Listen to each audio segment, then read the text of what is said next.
Ici avec nous, un homme à étudier et qui croit pouvoir nous apporter des éclaircissements, des lumières sur cette question-là. Le Père Jean-Paul Régimbald de Granby. Bienvenue parmi nous, Père Jean-Paul. Bonsoir, ça fait plaisir.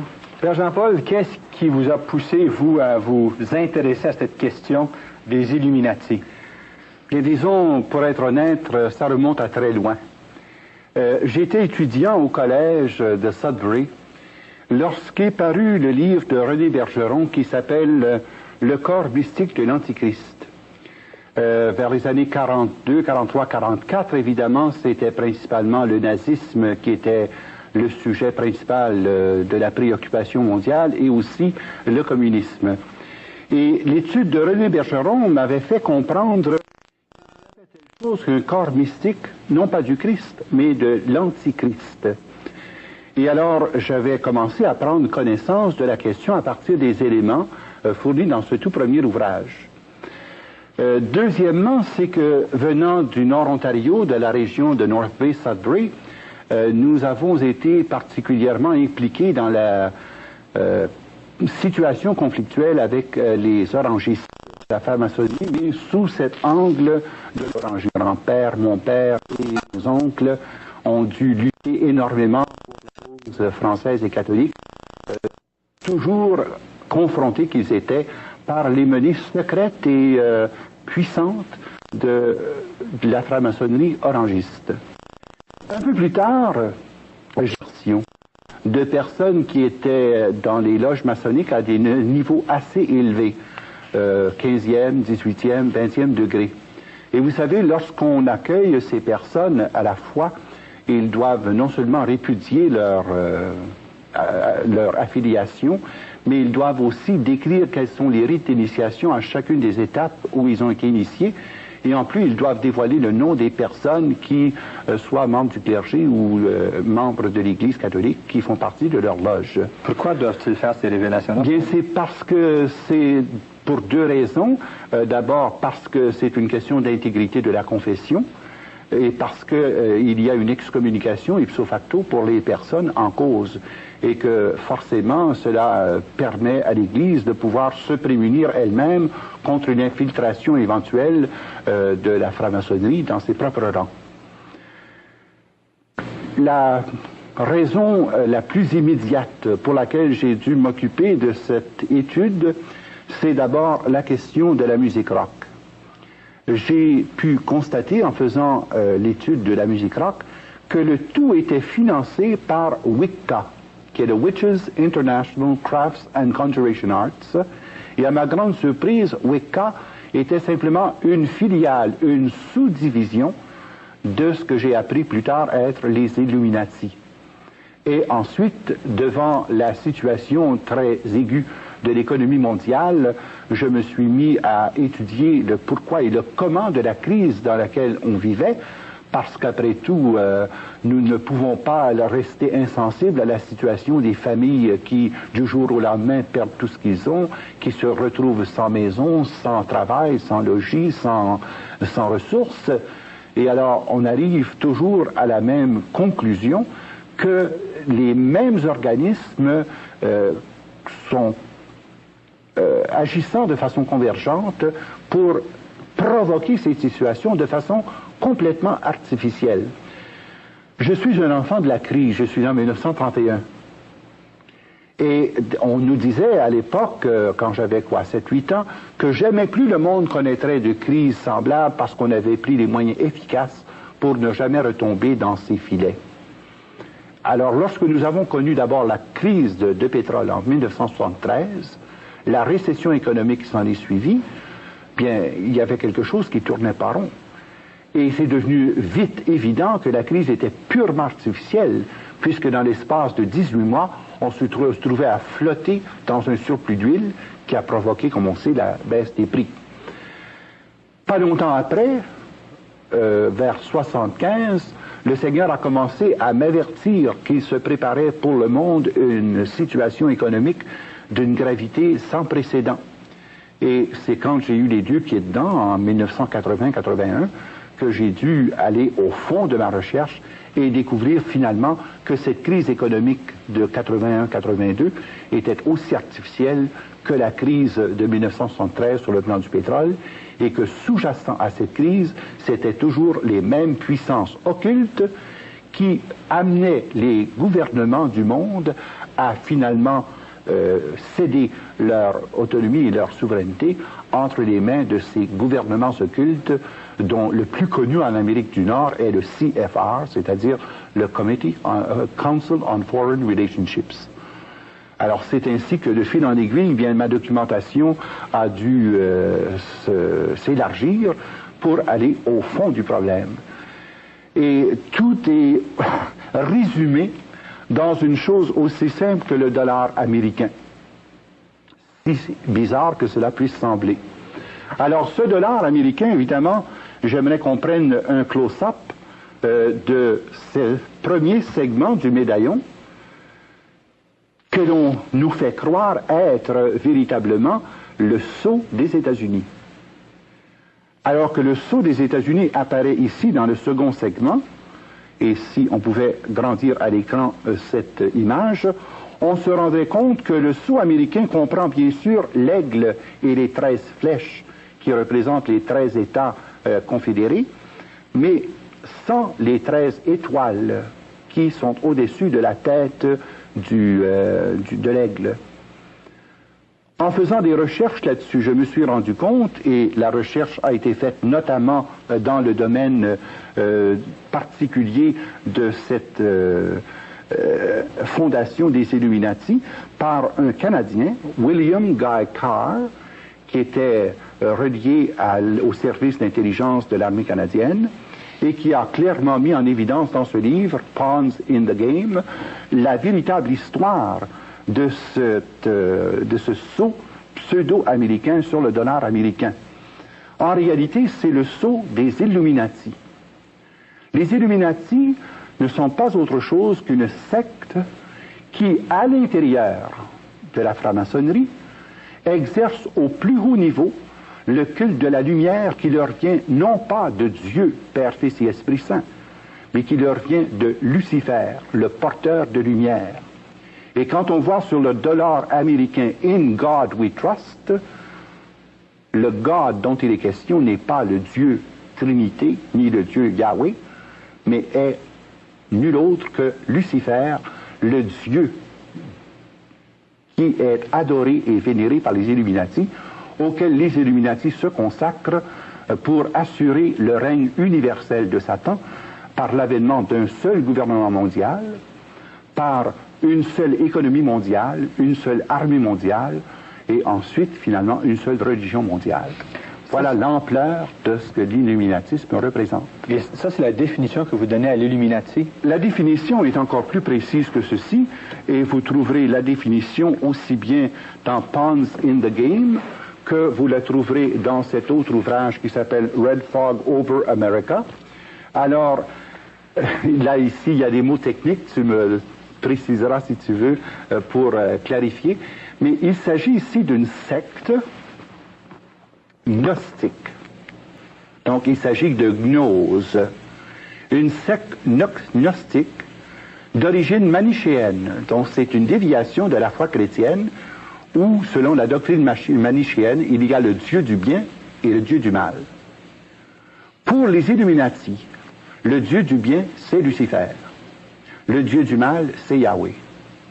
Et alors, ça explique pourquoi tout dans leur liturgie, dans leur littérature, dans leur pensée, dans leur action, il n'y a qu'un service et une allégeance possible, c'est l'allégeance à Lucifer.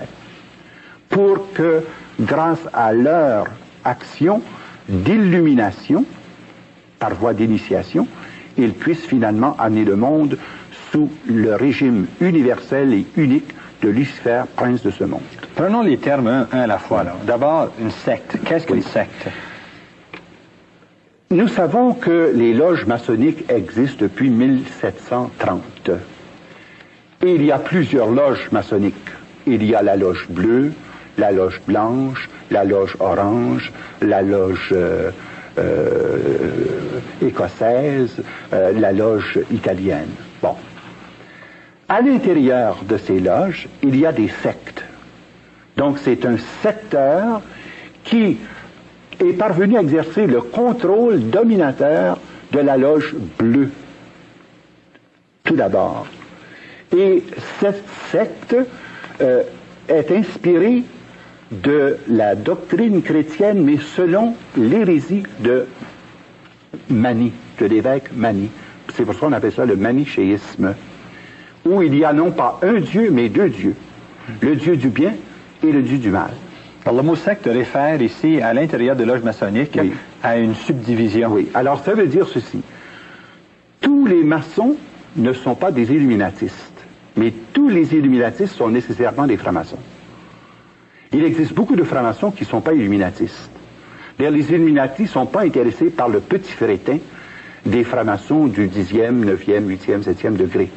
Les francs-maçons que nous connaissons habituellement, publiquement, là, ce sont ceux du 1er, 2e et 3e degré, comme les Shriners, par exemple, qui ont leur cirque et puis leur hôpitaux d'enfants.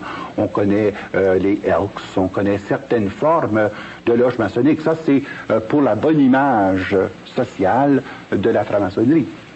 Mais au fur et à mesure que nous grimpons dans les échelles des 33 degrés de franc-maçon, eh bien là, on se rend compte qu'à partir du 20e degré, il y a consécration formelle à Satan. Avant d'arriver à ça, Père Régimbald, pourquoi dites-vous qu'elle est gnostique? Elle est gnostique parce que ceux-là seuls peuvent connaître le contenu de l'illumination qui ont été initiés. Dans la loge bleue, il y a 33 degrés d'initiation. Et à chaque niveau d'initiation, il y a une nouvelle connaissance qui est communiquée. Le mot gnose veut dire une connaissance, mais une connaissance réservée uniquement aux initiés. Une connaissance qui est refusée à ceux qui ne sont pas initiés. C'est pour ça qu'il y a une différence entre la gnose et la foi. La gnose procède par voie initiatique, la foi par proclamation ouverte de la parole de Dieu. Alors, c'est dans ce sens-là qu'il s'agit d'une gnose, donc une secte gnostique de caractère manichéenne, parce qu'on croit qu'il n'y a pas un Dieu mais deux dieux. Et comme il s'agit des plus hauts niveaux de la franc-maçonnerie, eh bien, il y a un contrôle qui s'exerce sur tous les niveaux inférieurs. Or, ce qui se passe au niveau des Illuminati, c'est ceci.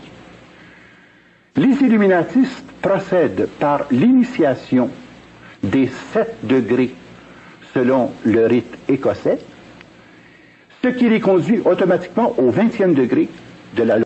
Par voie initiatique, les 20 degrés comme les maçons ordinaires, si on veut, eux court-circuitent le système et arrivent très vite à la plus haute forme de domination qui s'exprime par cette pyramide. La pyramide est le symbole privilégié de la maçonnerie. Et ce symbole recouvre un contenu considérable, car on sait que dans la pensée gnostique, comme dans la pensée initiatique, la pyramide est le signe de la puissance. Mais ce qui est particulier chez les Illuminati, c'est que vous avez des gens qui occupent les plus hauts niveaux de contrôle, d'abord à partir des 13 prêtres druides qui directement et concrètement consacrent les initiés à Satan et qui doivent présider à tous les rites formels des Illuminati dans le monde. Et ce sont les mêmes 13 qui exercent leur puissance aussi bien au niveau de l'Amérique du Nord par le CFR dont j'ai parlé il y a un moment, qu'ils le font en Europe par la synarchie, qu'ils le font ensuite par le truchement des Illuminati italiens et arabes, et finalement vous avez l'autre qui s'appelle le Round Tables qui contrôle tout le Commonwealth. Alors vous avez des grandes familles qui sont consacrées à Satan au plus haut sommet des Illuminati, notamment les familles Rothschild.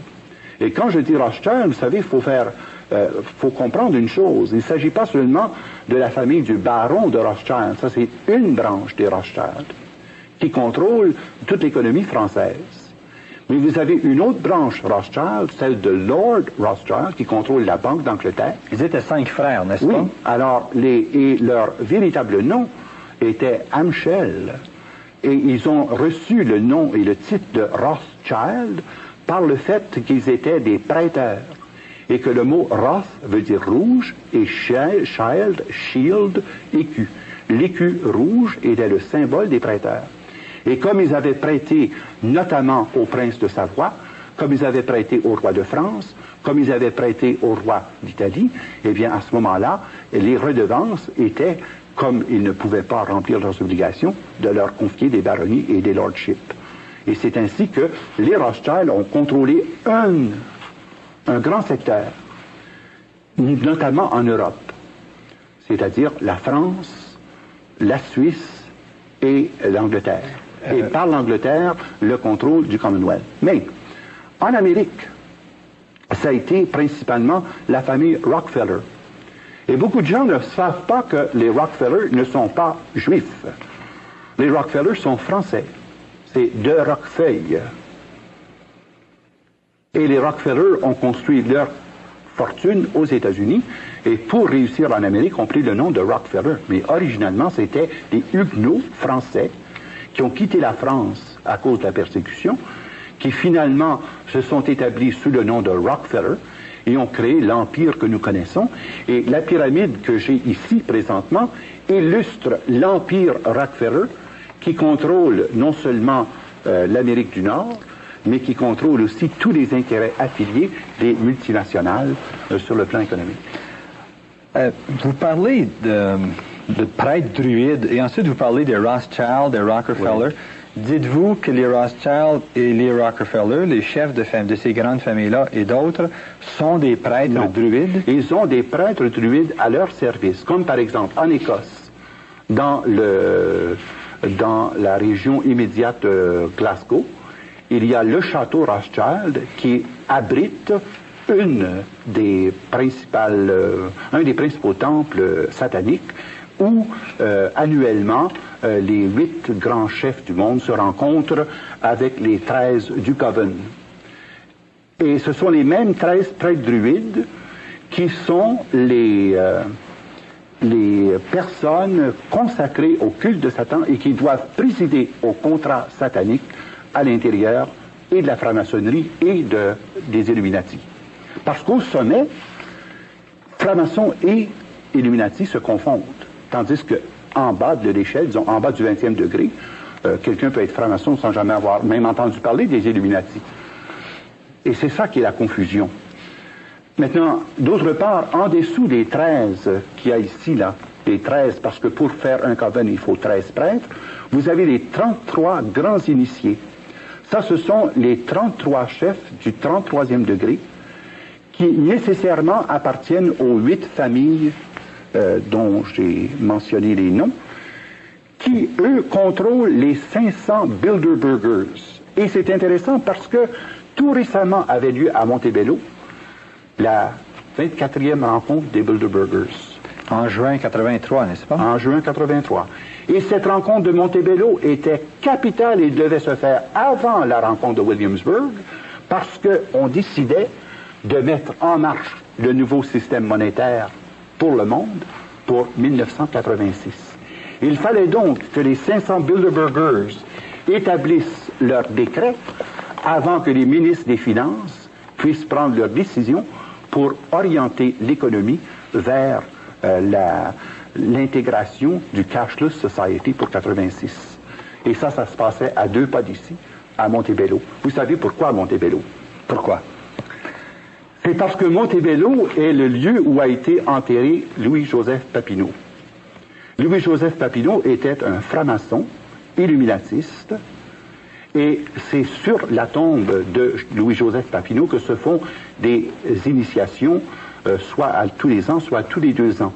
Et vous avez remarqué que depuis quelque temps, les sommets économiques ont lieu à Montebello.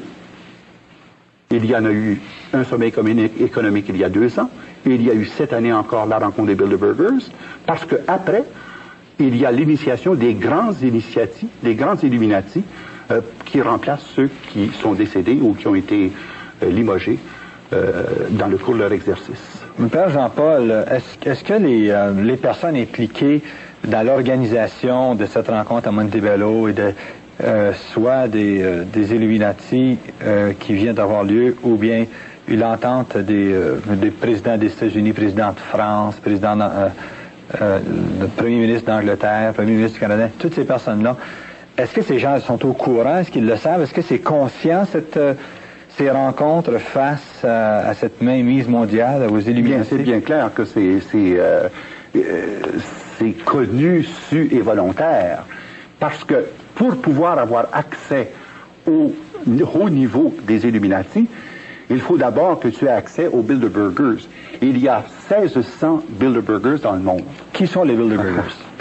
D'abord, le nom de Bilderberger vient du fait que la première rencontre en 1954 s'est faite à l'hôtel Bilderberg en Hollande. Et que le président permanent des Bilderbergers est le prince Bernard. Bon. Le prince Bernard, qui contrôle une partie importante de l'économie européenne, et ensuite la reine Juliana, dont les intérêts dans le Dutch Shell Oil Industries et sa propriété personnelle, finalement regroupe sous l'égide du prince Bernard des personnes aussi reconnues, n'est-ce pas, que les Onassis, les Kennedy, pour les Canadiens c'est Cyrus Eaton, vous avez d'autre part John Foster Dulles, les Rothschild, le président Giscard d'Estaing qui était d'ailleurs membre éminent de la loge française, et vous avez Margaret Thatcher, évidemment, qui est à la tête des Round Tables. Vous avez également Henry Kissinger, Robert McNamara, les Warburg, qui contrôlent toute la partie de l'économie concernant l'Autriche, la Hongrie et la Tchécoslovaquie, ainsi que l'économie de l'Allemagne. Alors, c'est tout cela qui est interrelié et qui prennent des décisions occultes. Remarquez bien que ces décisions-là ne sont jamais rendues publiques. Mais la seule chose qu'on apprend après un certain temps, c'est qu'il y a une décision prise par le ministère des Finances, par le ministère du Commerce, par le ministère de l'Industrie, par le ministère de la Défense, par le secrétariat d'État. On se dit, mais ça n'a pas de sens. D'où ça vient, cela? La source par laquelle les Illuminati s'insèrent dans les gouvernements nationaux, c'est quand un pays, dans une situation économique, emprunte des sommes colossales, dont ils ne peuvent pas payer les intérêts, encore moins de capital, et qu'alors, au lieu de mettre un pays en déficit, eh bien, on le met en situation de négocier tel ou tel pouvoir. Et une fois que tu as négocié le pouvoir des 5 principaux ministères, tu as le contrôle du pays. Or, le Time Magazine, depuis à peu près 4 mois, ne cesse de nous montrer l'état complètement déficitaire de 37 pays. Et on oublie souvent que le nom du Canada apparaît dans cette liste. Parce que le Canada n'a pas seulement un déficit de 30 milliards. Ça, c'est le chiffre officiel qui nous est donné. Ça, c'est le déficit d'opération. Mais le déficit réel du Canada est de 496 milliards. Ce que vous dites, Père Jean-Paul, oui, c'est que les banquiers mondiaux, les financiers mondiaux prêtent de l'argent au gouvernement pour des grands projets, des méga-projets, ainsi de suite. Et ensuite, les gouvernements ne peuvent repayer ces intérêts, ne peuvent repayer ces capitaux. Oui. Ils sont donc obligés de donner autre chose aux banquiers mondiaux en échange. Et ce qu'ils leur donnent, c'est la mainmise sur certains pouvoirs. Ça, c'est sur le plan économique. Mais la même chose est vraie sur les autres plans, sur le plan politico-militaire, sur le plan religieux et sur le plan socio-culturel. Est-ce dans ce sens-là, Père Jean-Paul, que vous parlez d'une mainmise mondiale? Oui, tout à fait dans ce sens-là. Et d'ailleurs, remarquez bien que ce n'est pas une conclusion à laquelle j'arrive en huluberlu comme le résultat de ma propre construction mentale. C'est déjà depuis longtemps à l'étude, et le Canadien qui a le plus contribué à cette étude est William Guy Carr, dont les 2 volumes sont extrêmement importants, Pawns in the Game et Red Fog over America. Et l'autre ouvrage d'une importance capitale pour comprendre comment fonctionnent ces diverses alliances, c'est The Rockefeller Secret File, la filière secrète des Rockefeller, par Gary Allen. Mais nous reviendrons là-dessus à une autre émission. Père Jean-Paul, une dernière question, mais très rapidement. Comment sont organisés les Illuminati pour atteindre leur objectif de la mainmise mondiale? Dans un mot, et nous commencerons là dans notre prochaine émission. Dans un mot, c'est par un filet, un réseau de communication qui permet d'avoir une interinfluence dans les différents secteurs et par l'interinfluence, le contrôle absolu de toutes les décisions qui se prennent. Père Jean-Paul, en faisant rapidement un tour d'horizon pour les téléspectateurs qui seraient à l'écoute pour la première fois, pourriez-vous nous situer cette question des Illuminati et de la mainmise mondiale? Bien, très brièvement, de quoi s'agit-il? Il s'agit d'un résultat actuel d'un plan d'ensemble qui a été conçu le 1er mai 1776 par Adam Weishaupt. Et Adam Weishaupt a su réunir autour de lui les grands financiers de l'Europe pour parvenir à établir des formes, toutes formes de gouvernement et de religion, pour établir un seul gouvernement mondial, une seule religion mondiale, un seul système économique mondial sous l'égide de Lucifer. J'ai déjà dit que les Illuminati représentaient une secte à l'intérieur de la franc-maçonnerie et qu'au plus haut niveau de la franc-maçonnerie, c'est cette secte qui dirige notamment les 33 grands initiés et les Bilderbergers, dont les décisions sont les directives données aux divers gouvernements afin que tout converge vers l'unique but, l'avènement du règne de Lucifer dans le monde. Par l'instauration d'abord d'un gouvernement mondial. Oui. Maintenant, c'est ainsi que sont organisés les Illuminati. Oui, ils sont organisés d'abord, comme je l'ai montré ici de façon pyramidale. Ici, vous avez une pyramide qui représente notamment l'organisation nord-américaine et la triple pointe de la commission trilatérale. Et l'organisme secret qui dirige tout ceci porte le nom de Council on Foreign Relationship, CFR. Ceci est vrai pour l'Amérique du Nord. Mais vous avez par ailleurs ce qui contrôle le rôle des Illuminati dans l'ensemble du Commonwealth. Depuis l'Australie jusqu'aux Indes, eh bien, vous avez un second groupe qui s'appelle The Round Tables. Vous avez ensuite, après le Round Tables, un autre groupe qui s'appelle la Synarchie. Et ceci contrôle le rôle des Illuminati dans tous les pays francophones et dans l'Empire ottoman, et de tout ce qui était sous la puissance du règne de la France depuis Baudouin Ier jusqu'à Napoléon. Et ensuite de cela, vous avez un quatrième groupe qui porte le nom officiel de Illuminati, qui contrôle notamment l'action de la puissance illuminatiste, notamment en Italie et dans les pays comme la Bavière, la Tchécoslovaquie, la Yougoslavie et aussi l'Allemagne et l'Autriche. Pouvez-vous nous expliquer, Père Jean-Paul, les ramifications des institutions illuminatistes pour exercer leur influence dans tous les domaines économiques, politiques, social et religieux? Alors, quand nous regardons de plus près la pyramide en question ici, ceci peut être repris aux 4 niveaux que je viens de mentionner. Ceci ne représente que l'organigramme interne de ce qui est sous la puissance du CFR. Alors, sur le plan économique, par exemple, vous avez le contrôle des principales et plus grandes banques, Bank of America, First National City Bank, Chase Manhattan Bank, Chemical Bank et Citicorp. Or, ceci est la propriété personnelle des Rockefeller. Et c'est David Rockefeller qui est responsable de tout ce secteur économique.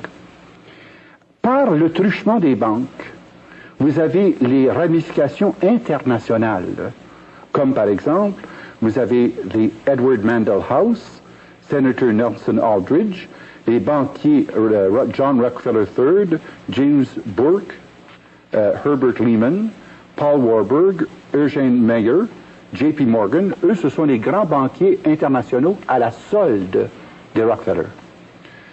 Maintenant, ils ont, en plus des banques, le contrôle des principaux trusts, notamment les grandes voies aériennes,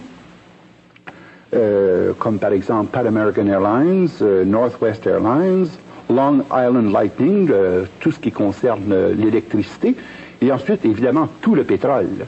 Et le livre The Rockefeller File détaille d'une façon très précise toutes ces ramifications dans le domaine des trusts, des compagnies pétrolières, des directorats et des interdirectorats. Car vous avez par exemple 300 organismes qui sont dirigés par 61 directeurs qui siègent sur tous les bureaux de direction.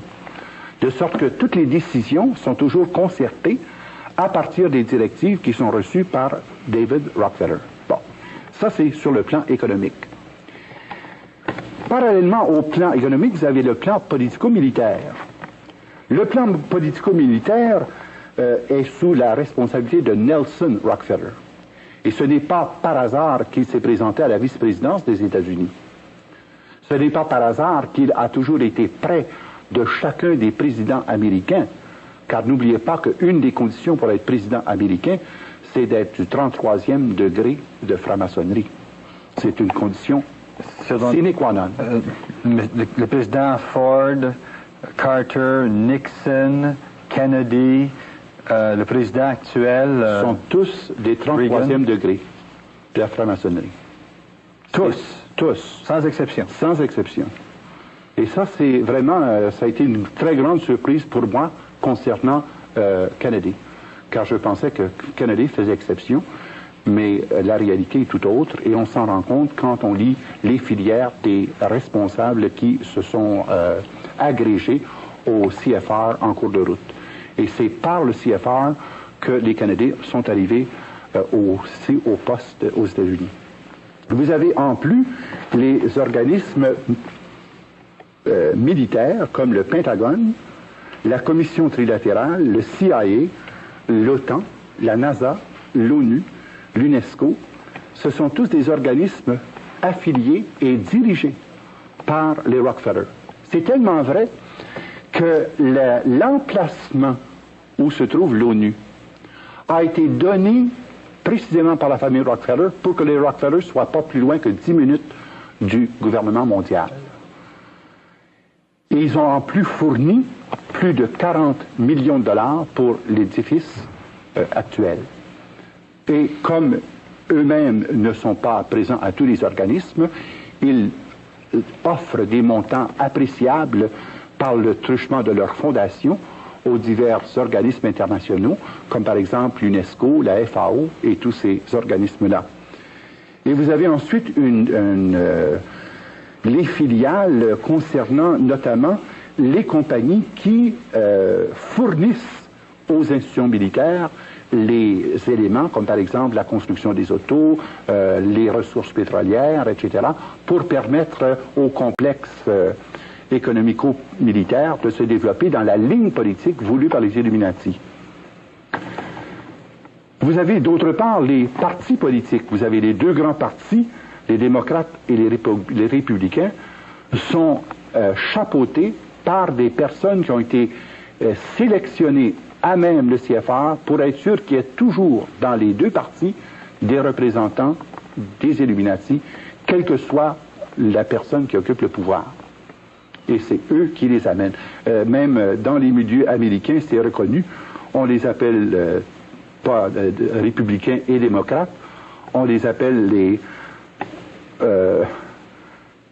Rockapubs et Rockadems. Tellement c'est connu qu'ils ont le contrôle des deux partis par le financement et par les campagnes électorales qui les conduisent en haut. Et voilà deux domaines. On vient de voir le domaine économique, on vient de voir le domaine politico-militaire. Sur le plan socioculturel maintenant. Sur le plan socioculturel, ils ont le contrôle, disons, presque absolu, pour ne pas dire absolu, des mass médias. Comme par exemple les grandes chaînes ABC, NBC, CBS et PBS sont sous le contrôle direct des Illuminati. Grâce à ce contrôle, ils ont aussi les grands studios de production musicale, et c'est la relation que je faisais en parlant du rock'n'roll par l'entremise de l'agence WICA. Expliquez-nous ça, les gens ne sont pas au courant de ça, Père Jean-Paul. Bien, c'est parce que, voyez-vous, ayant le contrôle des principaux studios de production sur le plan des médias de communication, comme par exemple Reuters Information, API, American Press International, vous avez UPI, United Press International, tous ces organismes sont la propriété des Rockefeller et véhiculent la pensée mondialiste et universaliste des Rockefeller, de sorte que les nouvelles qu'on reçoit sont déjà biaisées en faveur de ce plan d'ensemble. Maintenant, ces gens-là sont ni fous ni imbéciles. Alors, ils savent travailler à long terme pour préparer le terrain et amener les gens petit à petit à pouvoir recevoir de façon, eux autres ils disent, by conquest or consent, recevoir par voie de conquête ou par voie de consentement les enseignements des illuminatistes. Et ensuite, dans le domaine des fondations, ça c'est encore une façon dont ils se servent pour contrôler des secteurs importants, de la recherche médicale par exemple, de la recherche des arts, le théâtre, les fondations, notamment les 4 fondations Rockefeller, les 5 fondations Carnegie, le Ford Foundation, Casey Foundation, Guggenheim Foundation, sont toutes sous le contrôle des Illuminati et qui sont régis par John D. Rockefeller III, le petit-fils de John Rockefeller. Mais vous dites que ces fondations-là ont comme but la domination des États-Unis. Oui. Dans quel sens? Pas seulement des États-Unis, de tous ceux qui relèvent de l'influence des arts américains. Donc le cinéma, le théâtre, la littérature, et ils ont avancé des milliards en dollars pour promouvoir, comme par exemple dans le cas de la musique rock, eh bien c'est des millions de dollars, des milliards de dollars dont il est question. Mais c'est la même chose dans le domaine de la fondation sur la recherche médicale, où la pensée de cette recherche médicale est fondée sur une notion matérialiste de l'homme, sur la notion d'efficacité de l'homme. Donc, on a favorisé la recherche sur les moyens de contrôle des naissances. On a favorisé les moyens aussi de pouvoir évaluer le rendement efficace de l'homme pour pouvoir retirer par voie d'eugénisme ou par voie d'euthanasie ceux qui ne sont pas conformes à l'objectif visé. Mais ce sont les fondations, et la raison pour laquelle ces fondations-là ont été établies, c'est pour se soustraire à la loi de l'impôt. Le revenu quotidien de l'Empire Rockefeller est de 3,4 milliards par jour. Et ces gens-là ne payent pas un sou de taxes. 3,4 milliards par jour. Oui, parce qu'ils ont un contrôle à peu près complet de tous les domaines financiers, économiques, politiques et militaires. Ils ont finalement des fonds illimités pour arriver à leur fin. Bien, c'est ça. Alors, pour pouvoir éviter la taxation, ils ont le nombre de fondations voulues et ils peuvent, par la voie des fondations, nommer des directeurs dans différents établissements pour contrôler notamment l'éducation. Et vous avez ici, sur le plan éducation, la Commission générale de l'éducation qui existe aux États-Unis, qui n'est pas sous le contrôle de l'État. The National Education Association ne relève pas du ministère de l'Éducation, du comité du gouvernement américain. Il s'agit d'un organisme complètement coupé, qui est sous la régie des Illuminati, ce que vous explique pourquoi, dans l'enseignement de l'histoire, dans les manuels, dans les films éducatifs, eh bien, ils laissent passer, goutte à goutte, leur enseignement, et petit à petit, font le brainwashing nécessaire pour préparer, conditionner les gens à être, non pas citoyens américains, mais citoyens du monde. Car l'affiliation de ces gens-là n'est pas une affiliation nationale, c'est une affiliation supranationale en vue d'un gouvernement mondial où, finalement, l'autonomie et la souveraineté nationale est même remise d'avance à ce futur gouvernement mondial sous l'égide de Lucifer.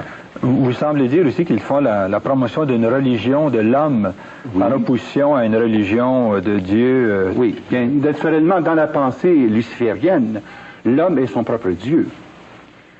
Et dans la, si on peut appeler ça une théologie, la théosophie, et aussi dans ce que je disais, cette pensée gnostique manichéenne, ils ont perverti le sens de Dieu.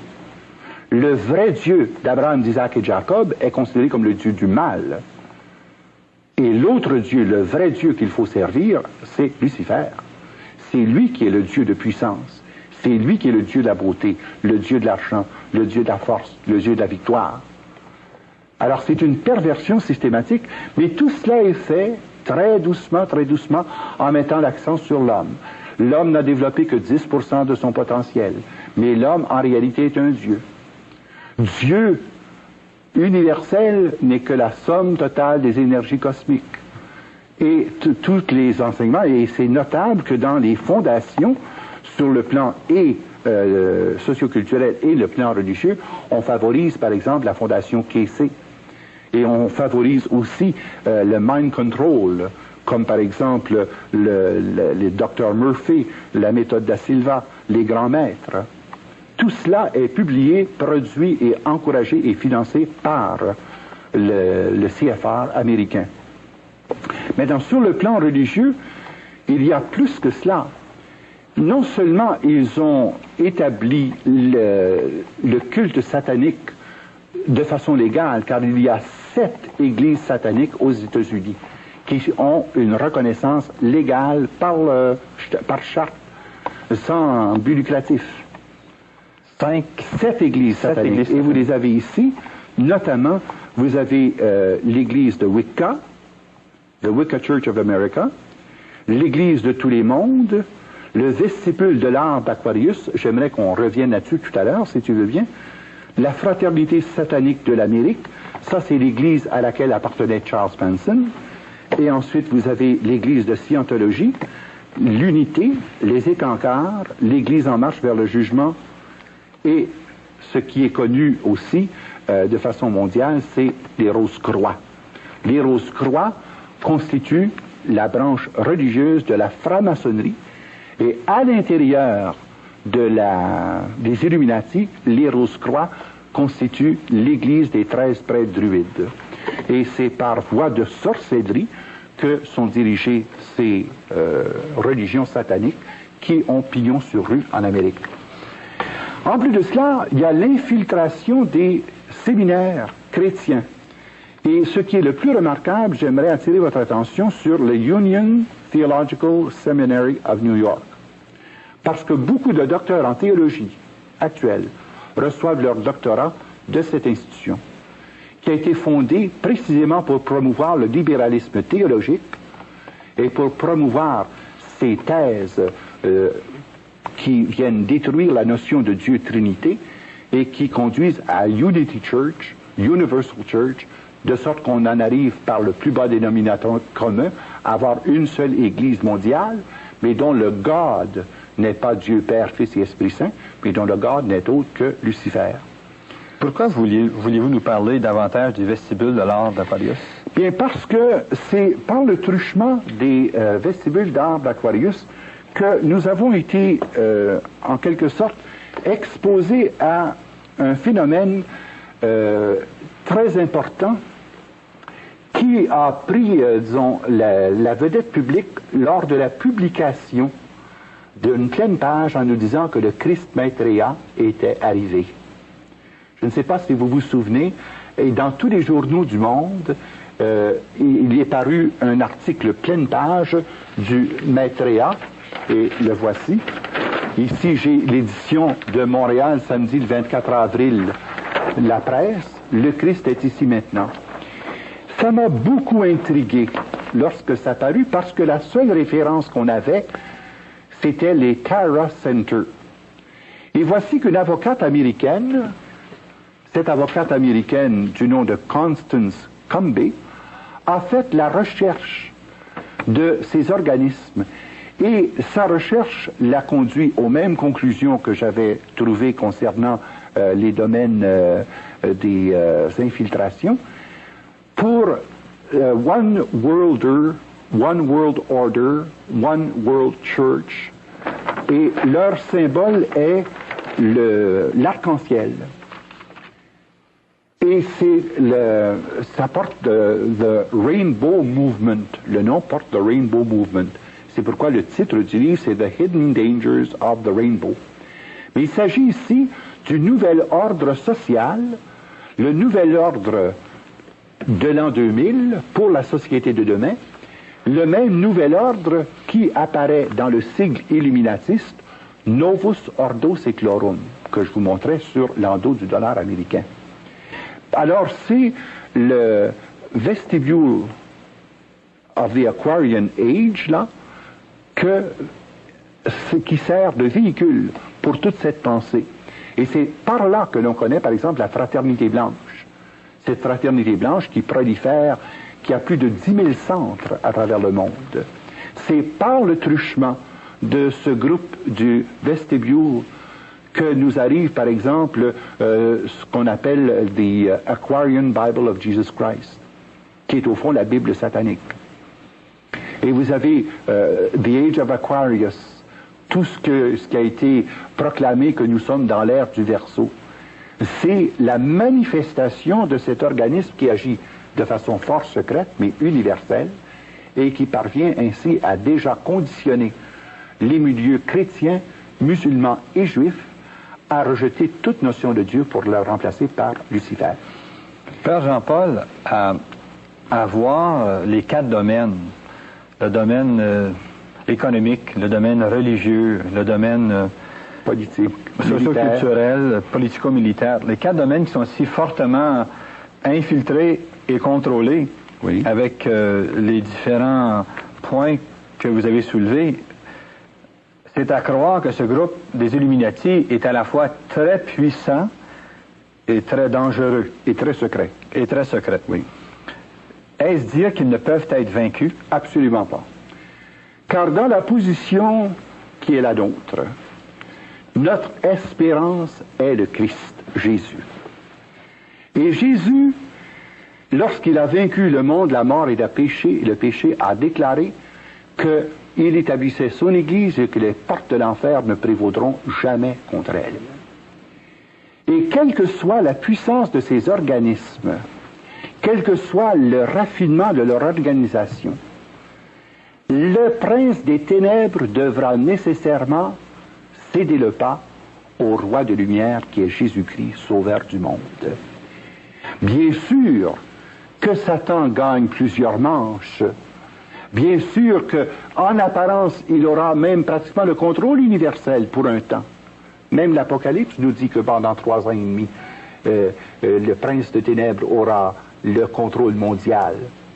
Mais n'oublions pas que tant dans l'Évangile que dans les épîtres de Paul que dans l'Apocalypse, la victoire ultime, c'est le Seigneur Jésus, roi des rois, qui doit venir précisément restaurer et revigorer son Église dans la beauté primitive, sans tache ni ride ni rien de pareil. Son épouse est l'Église.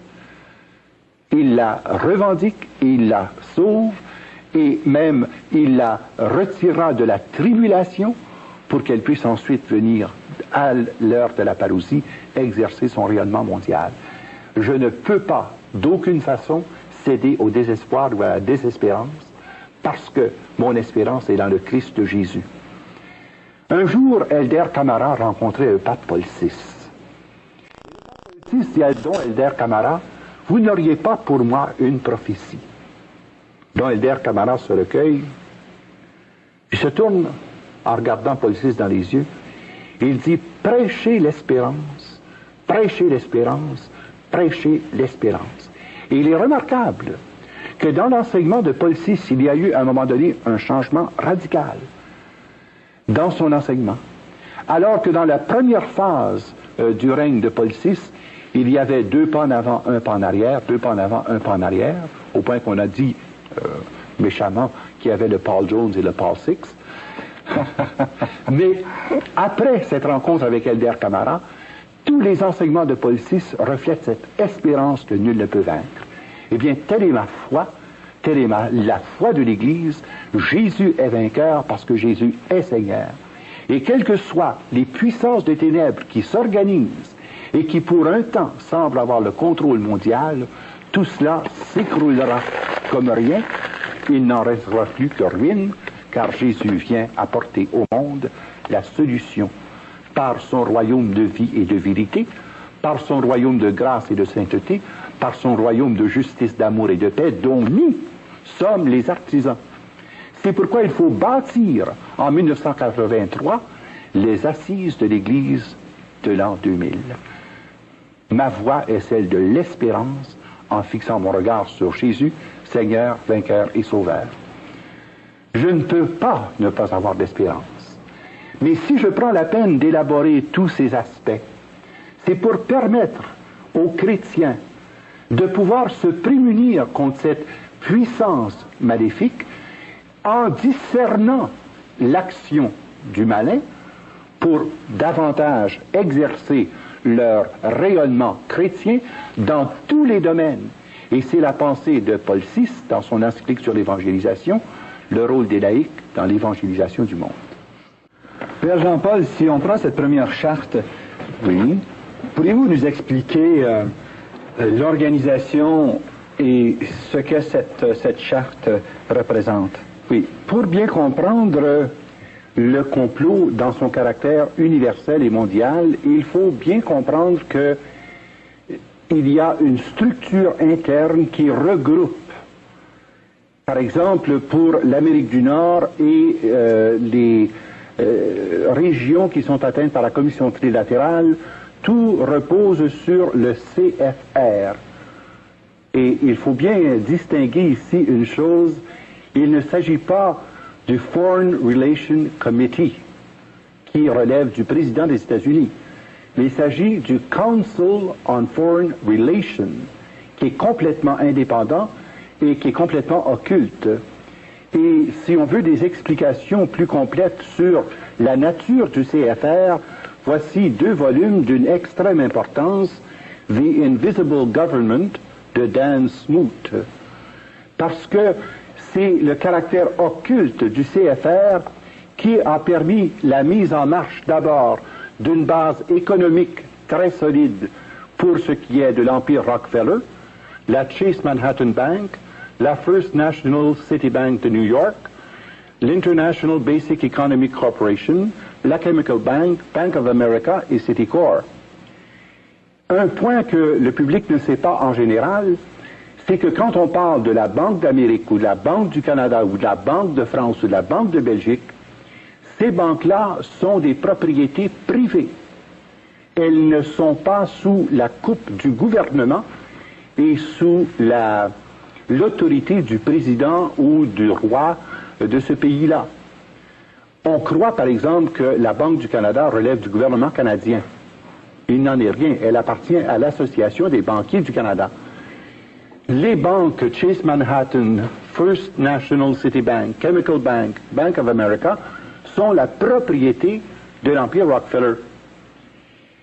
Le CFR vient coordonner les activités des Illuminati dans les 3 Amériques et dans les régions affectées par le rayonnement de ces banques, et d'autre part a servi pour exercer son pouvoir sur les taux d'intérêt et sur la masse monétaire par le Federal Reserve Bank. Là encore, le Federal Reserve Bank n'est pas sous la juridiction du président des États-Unis.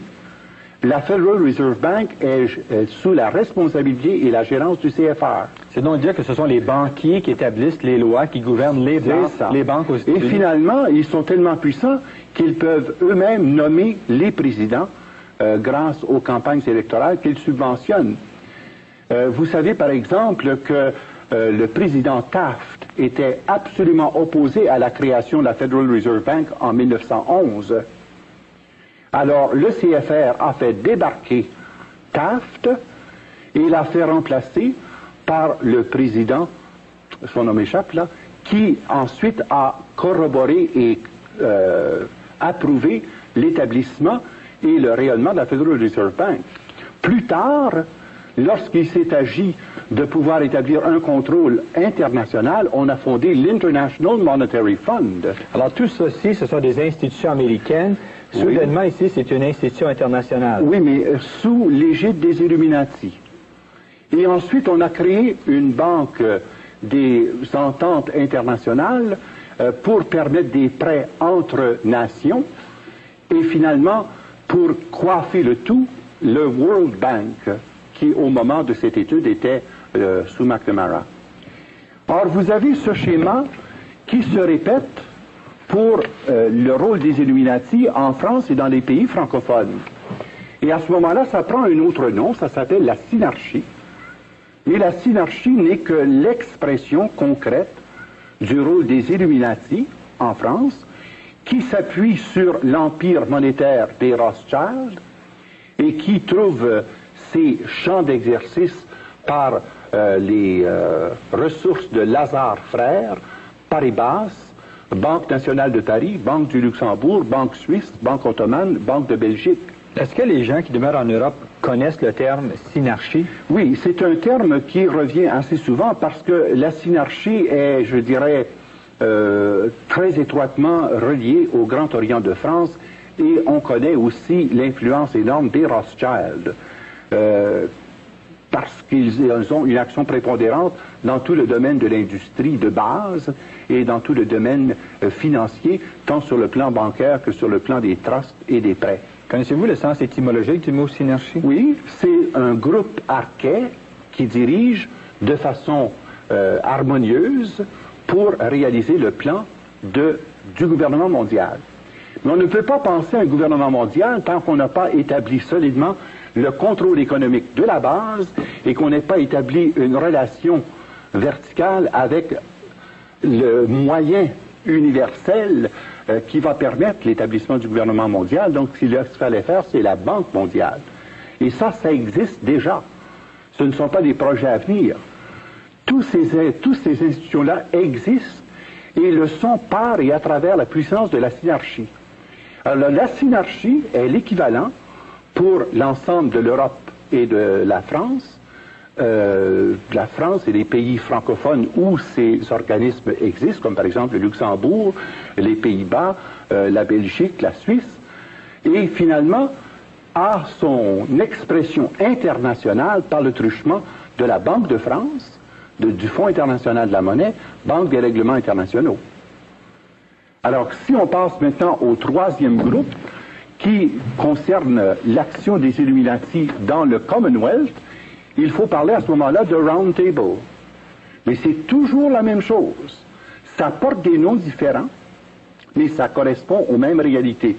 Et l'auteur qui a analysé le plus sérieusement tout le fonctionnement du Round Table, eh bien, c'est le professeur Carroll Quigley dans The Anglo-American Establishment.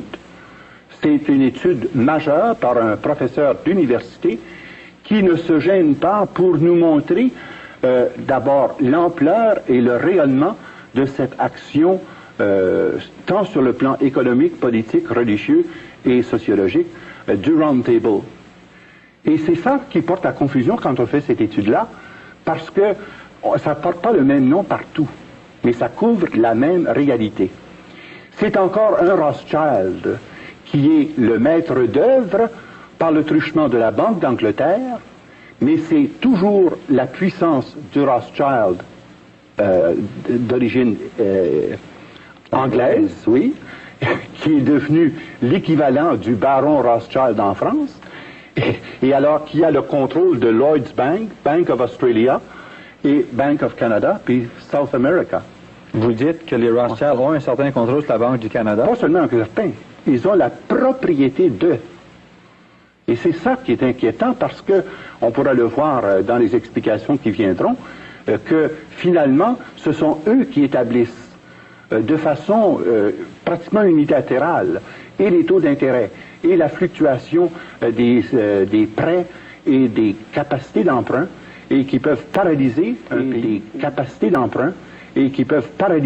un pays ou monter un pays selon les décisions unanimes des 13 grands chefs du Coven. Alors, ce sont eux qui décident des transferts de fonds de pays à pays. Comme vous avez actuellement, vous avez 37 pays en situation de banqueroute.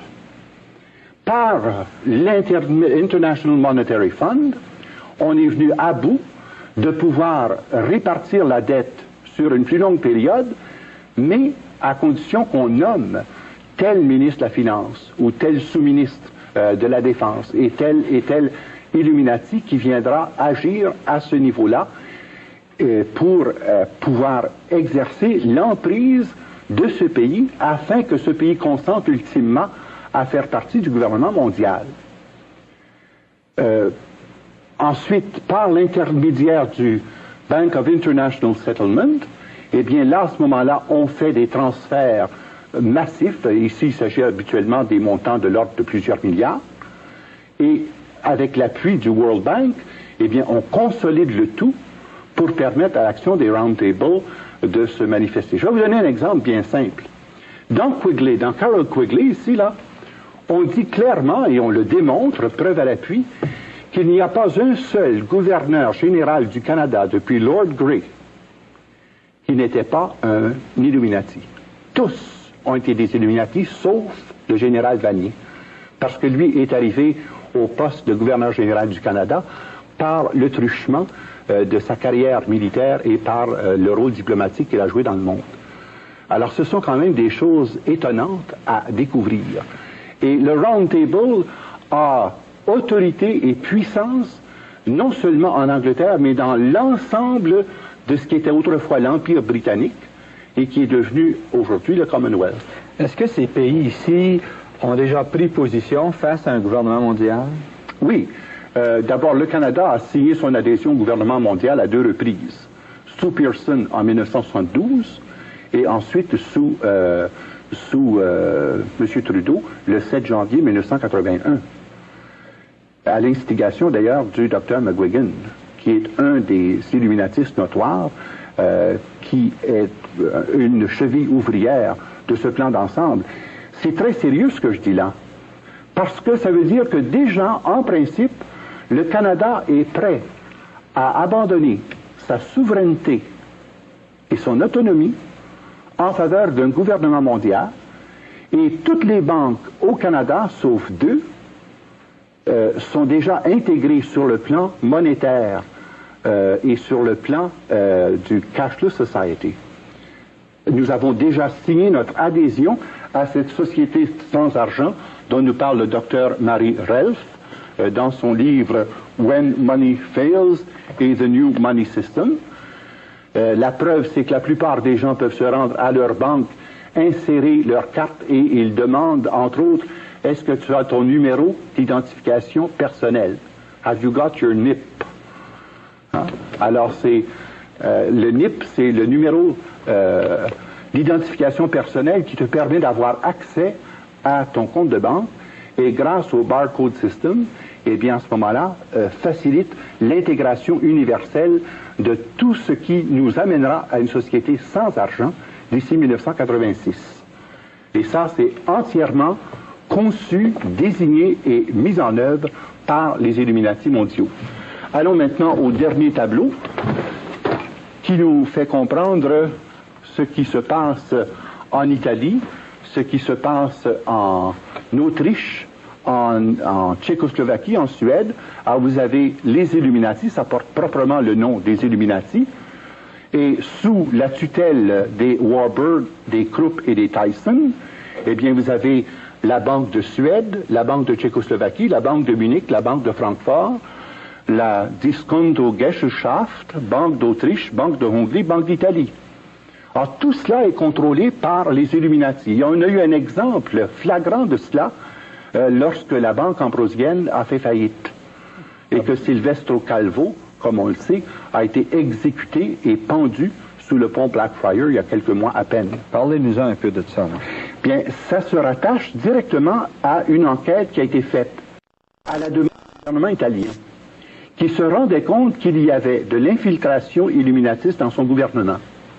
Il y a une enquête qui a démontré qu'il y avait 469 membres du gouvernement, du Parlement, je devrais dire, lesquels étaient impliqués à tous les niveaux, sur le plan de la défense, sur le plan de l'économie et sur le plan des banques et des placements. Et finalement, on a eu 269 condamnations. Et dans cette mise en lumière du propagande des doués, eh bien, il y a eu l'éclatement, notamment, de la banque ambrosienne, qui nous a conduit à cette impasse tragique que nous connaissons pour l'Italie. Et naturellement, ce qui est en train de se passer, et je dis cela intentionnellement parce que nous parlerons quels sont les moyens pratiques d'action, eh bien, ce qui s'est passé, ça a été le courage de démasquer l'action du propagando doué en Italie, qui a finalement mis en lumière jusqu'à quel point les Illuminati s'étaient infiltrés partout, j'ose même dire jusqu'au Vatican, et qui finalement ont préparé les esprits à un éventuel nouvel ordre séculier, Novus Ordo Seculorum, mais sous l'égide des Illuminati, pour être finalement sous l'égide universelle, non pas d'un gouvernement mondial, mais de Lucifer lui-même. Maintenant, le président de cette banque est mort, et c'est lui qu'on a trouvé pendu aux Friars. Oui. Maintenant, il y a eu une enquête de réouverte, parce qu'on a cru d'abord qu'il s'agissait d'un suicide. À la requête de l'épouse de Silvestro Calvo, il y a eu une enquête de fait, et on s'est rendu compte qu'il avait été transpercé des 2 poignards, car dans les rites de consécration à Lucifer, rendu au 20e degré de consécration, on consacre les épées qui serviront à notre propre exécution si jamais on défaille aux engagements de silence. Et alors, on a trouvé Silvestro Calvo pendu, mais on s'est rendu compte qu'il avait été en plus transpercé de 2 épées. Il a été pendu sous le pont Blackfriars, car les Illuminati, dans leur culte à Satan, se revêtent d'une coule noire, et ce pont conduisait au temple des Blackfriars, qui sont reliés au culte satanique. Et voilà un exemple. Un exemple, oui. Alors, ceci nous permet de voir que la pyramide dont j'ai parlé jusqu'ici nous donne seulement qu'un aperçu.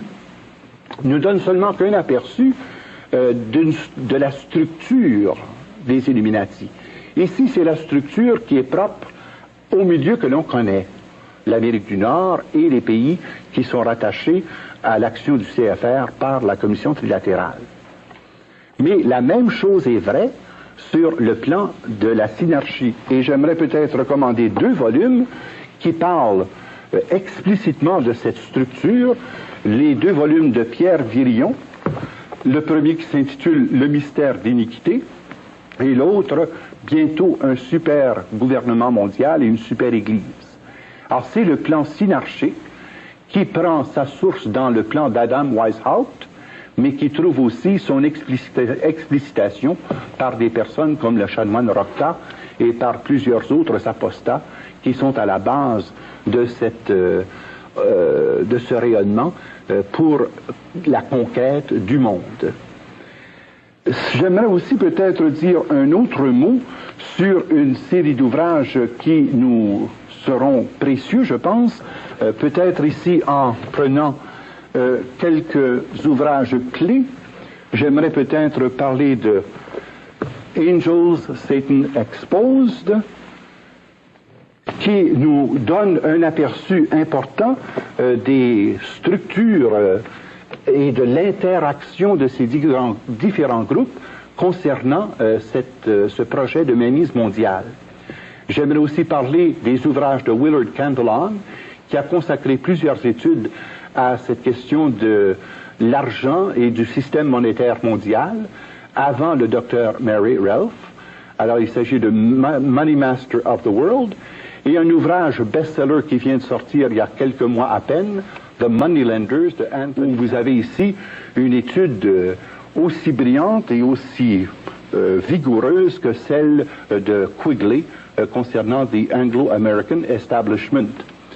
J'aimerais peut-être aussi dire un autre mot de cet ouvrage français, Jacques Bordiot, Une main cachée dirige, qui nous permet de voir davantage ce qui se passe sur le plan européen, sur le plan asiatique et sur le plan de l'Europe de l'Est.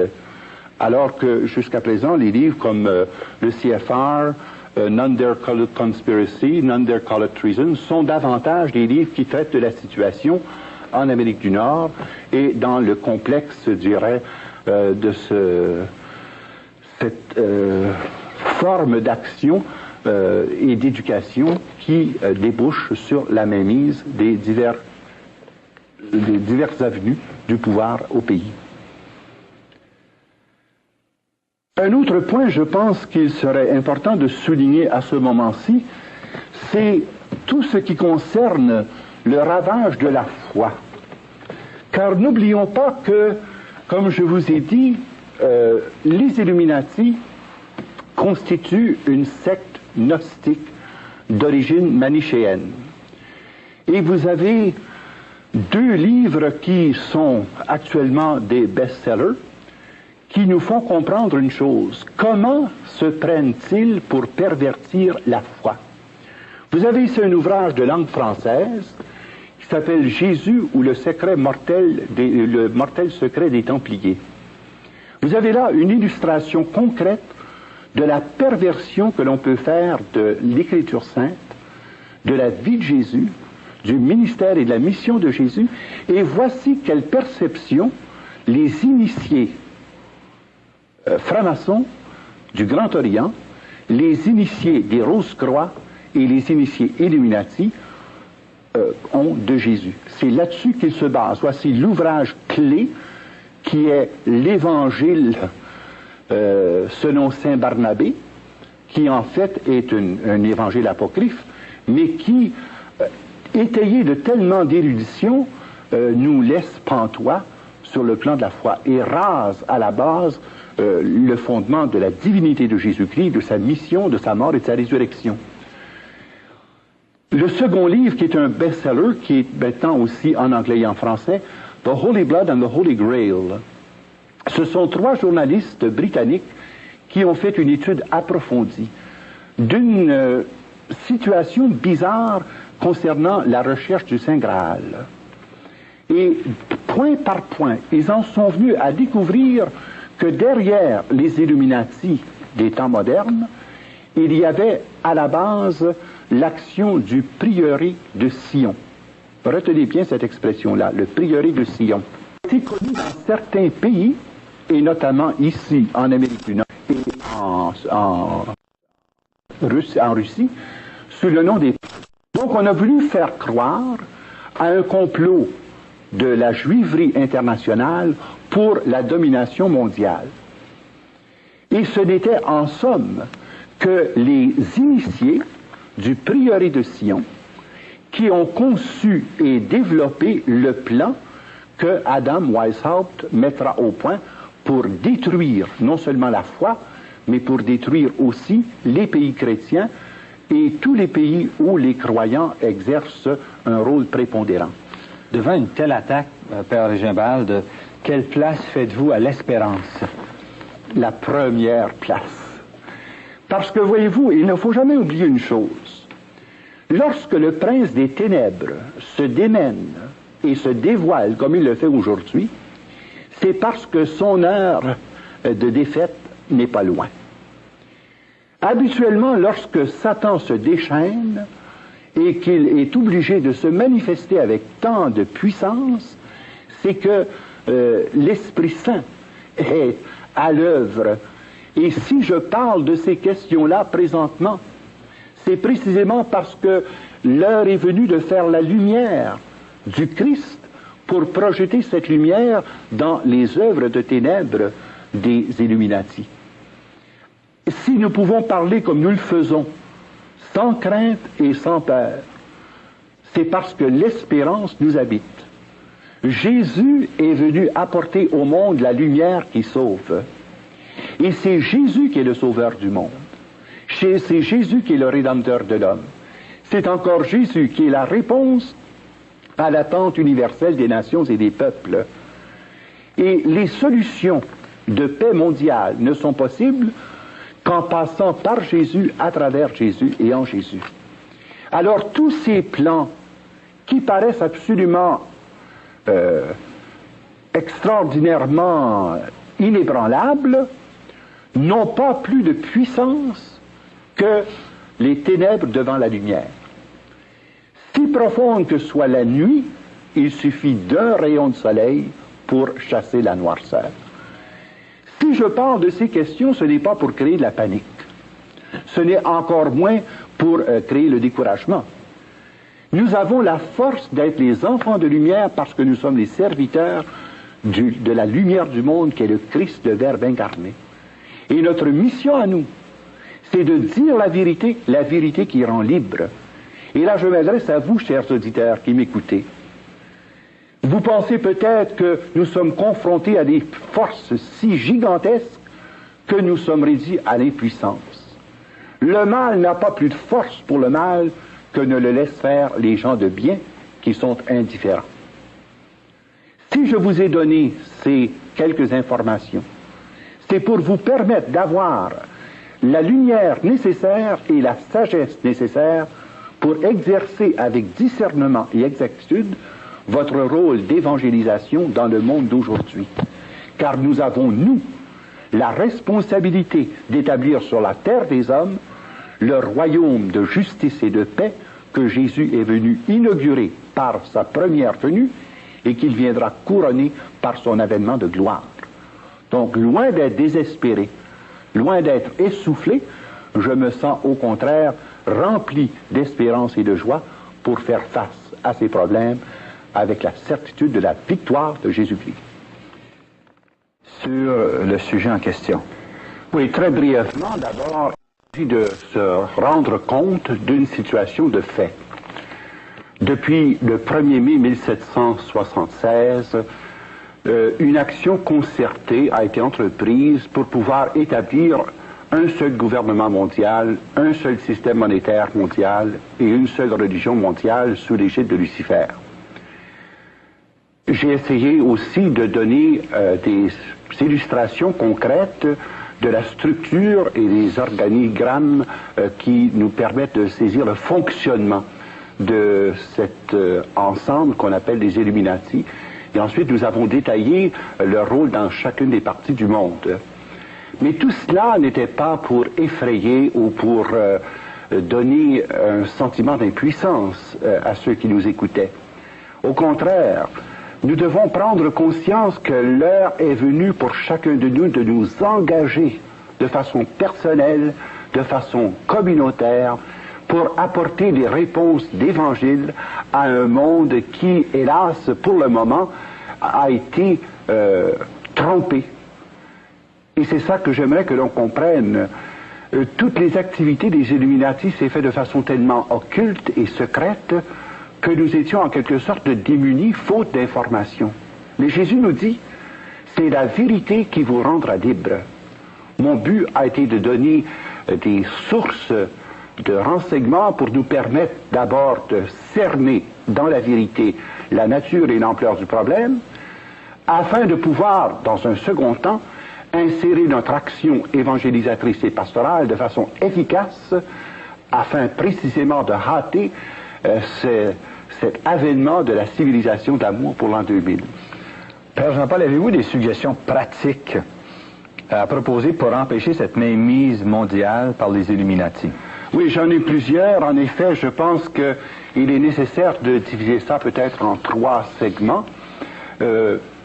L'engagement individuel, qu'est-ce que l'on peut faire en tant que personne individuelle, qu'est-ce que l'on peut faire en petits groupes et qu'est-ce que l'on peut faire sur le plan communautaire, ecclésial, plus global. Mais j'aimerais précéder ces suggestions par l'énoncé de 5 principes prérequis. Car si nous voulons faire une action qui soit vraiment inspirée par le Seigneur et qui soit aussi dirigée sous la mouvance de l'Esprit, je pense qu'il y a des principes à respecter, sans quoi on risque d'entrer encore dans une polémique et une querelle sans fin. La première remarque que j'aimerais faire, c'est que nous mettions notre action au service de la vérité dans un esprit d'authentique charité. le respect de la vérité, sans déformer les faits, sans amplifier les situations, mais dire ce qui est, mais le faire dans un si grand amour que ceux-là même qui sont visés ne soient pas heurtés ou choqués, mais qu'ils soient convaincus de la vérité énoncée. Deuxièmement, il faut être bien conscient de diriger notre action non contre les personnes, mais contre les idées, les idéologies ou les objectifs proposés et propagés par les groupements auxquels appartiennent ces personnes. Il faut être bien conscient d'une chose. Jésus n'a jamais condamné les personnes. Il avait une infinie tendresse pour les personnes, une infinie tendresse pour les pécheurs, bien qu'il ait dénoncé vigoureusement l'erreur et le péché. Alors c'est la même attitude qui doit être la nôtre, c'est-à-dire d'être bien conscient de ne pas attaquer les personnes en tant que personnes, mais de mettre en évidence les idées, les idéologies, les objectifs qui sont incompatibles et irréconciliables avec l'engagement chrétien. Troisièmement, toujours avoir recours à des moyens de non-violence. Le Christ est venu nous enseigner la voie de l'amour. Et c'est dans la non-violence que notre action doit s'exercer, en respectant les moyens démocratiques, les moyens légaux, les moyens loyaux, respectueux des exigences de la foi chrétienne et de la dignité de la personne humaine. Autrement, notre action serait purement une nouvelle forme de politique d'inspiration religieuse qui conduit au pire fanatisme. Et là, je pense qu'on n'atteindrait pas du tout les buts visés.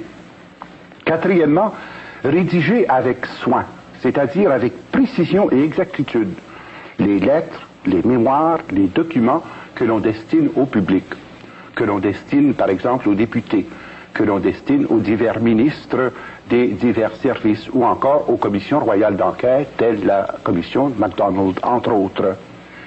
Et toujours prendre bien la peine de vérifier nos sources et de dire explicitement quelles sont nos références, pas d'affirmation gratuite, pour être sûr qu'on soit au service de la vérité dans la charité. Et cinquièmement, éviter toute polémique stérile, toute confrontation hostile sous forme de croisade, par exemple, ou de chasse aux sorcières. Jésus nous dit clairement, la vérité nous rendra libres.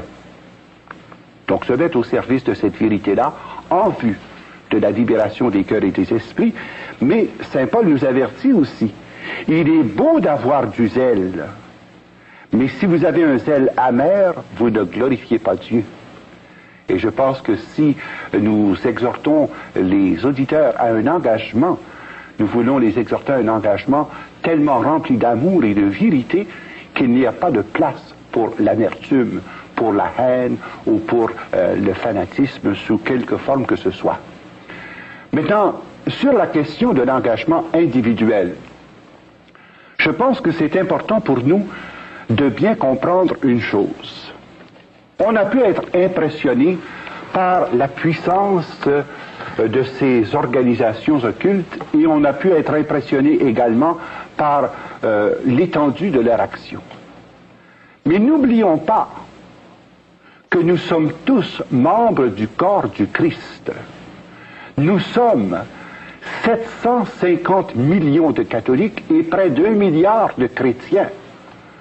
Si chacun individuellement assumait sa responsabilité chrétienne et un engagement sérieux selon son baptême et sa confirmation, bien là, à ce moment-là, ce serait très facile de pouvoir se désengager de cette espèce de machine énorme que l'on appelle d'ailleurs encore la bête.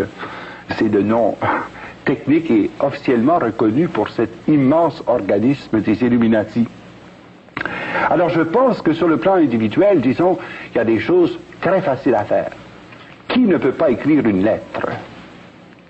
Alors, écrire personnellement à votre député, soit fédéral, soit provincial, des lettres exposant clairement vos vues et spécifiant les moyens que vous préconisez pour résoudre les grands problèmes concernant par exemple l'inflation, le chômage, mais surtout cette législation morale qui est en train de tuer la nation par voie de génocide. Je pense à ces législations sur l'avortement, je pense à ces législations sur la limitation des naissances et par le contrôle aussi des organismes de santé dans plusieurs secteurs, qui pourra aller sous peu vers l'implantation du chiffre dans la peau des nouveau-nés. Et là, j'affirme pas une chose gratuitement. Alors, je pense que c'est important que chacun s'engage sur le plan d'une action intelligente, mais bien rédigée par voie de lettres. Deuxièmement, être personnellement engagé à fournir la documentation nécessaire dans les lectures que l'on fait, soit par exemple dans les journaux, dans les revues, pour pouvoir ensuite écrire aux ministres concernés, comme par exemple le ministre des Finances, le ministre de la Défense, le ministre des Affaires extérieures, afin que l'on puisse faire valoir dans la société démocratique où nous sommes la voix des chrétiens. Notre grand problème, vous savez, c'est que nous nous sommes tus trop longtemps. Et nous sommes victimes de notre silence maintenant. À cause du vide créé par notre indifférence et notre silence, eh bien, ceux qui préconisaient des voix autres avaient libre champ d'action pour pouvoir exprimer à cœur de jour et à cœur d'année leur point de vue.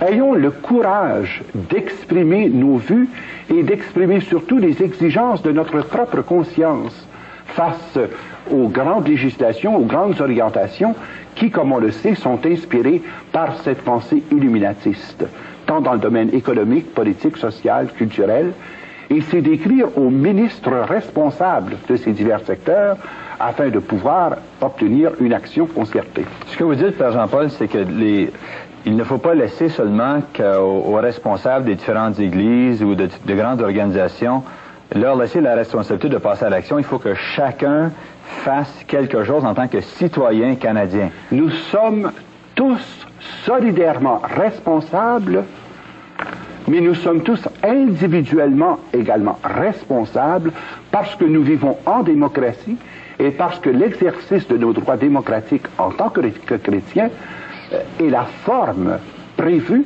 pour pouvoir agir sur les mécanismes même de notre société. Parce que nous ne nous sommes pas prévalus suffisamment de l'exercice de ces droits démocratiques, sauf peut-être les journées de votation, eh bien, alors nous laissons les choses rouler et nous attendons que des instances supérieures interviennent. Votre baptême et votre confirmation vous rend personnellement responsable de la conduite de la nation et du pays. Donc vous ne pouvez pas vous défiler. Et c'est le temps de faire entendre votre voix. Et je peux vous dire par foi d'expérience que lorsqu'un ministre reçoit 50, 100, 200 lettres sur un sujet donné, il est obligé d'en parler au caucus. Quand un député reçoit 200, 300, 400 lettres de ses commettants, il est obligé d'en tenir compte. Parce que n'oublions pas que dans le système électoral, chacun a très à cœur d'être réélu. Mais nous, comme chrétiens, est-ce que nous faisons entendre notre voix de façon suffisamment claire pour dire si telle et telle législation est passée, législation qui est carrément en opposition avec notre conviction de foi, eh bien à ce moment-là, je regrette, je ne peux pas supporter votre position sur le plan électoral. C'est vrai pour les députés, mais c'est aussi vrai pour les ministres. Troisièmement, je pense notamment à une action qui vous concerne tous et chacun. Dans l'avenir économique du pays, d'ici 1986, il va y avoir un tel bouleversement de l'économie où on va passer du système monétaire actuel au système sans argent, au cashless society. Il est vital et important que vous puissiez vous libérer dans les plus brefs délais de toutes les dettes hypothécaires et de tous les fardeaux financiers, surtout à haut intérêt, Parce que, précisément, c'est par ce truchement-là que vous allez être happé forcément dans le système du 666.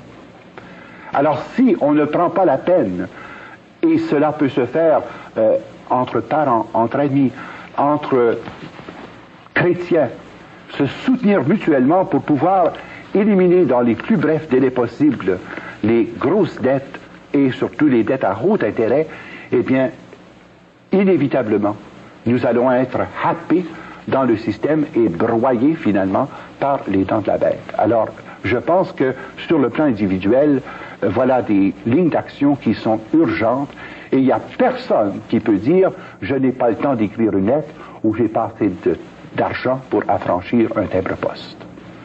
Ça, c'est sur le plan individuel.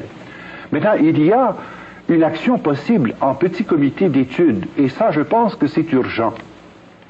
Que les comités d'études puissent se former, soit par exemple sur le plan paroissial, sur le plan des quartiers, sur le plan des groupes de prière, que des comités d'études, 7, 8, 10, 12 personnes, s'assoient vraiment pour étudier la situation et faire le tour de la documentation que nous avons présentée dans le cadre de cette émission.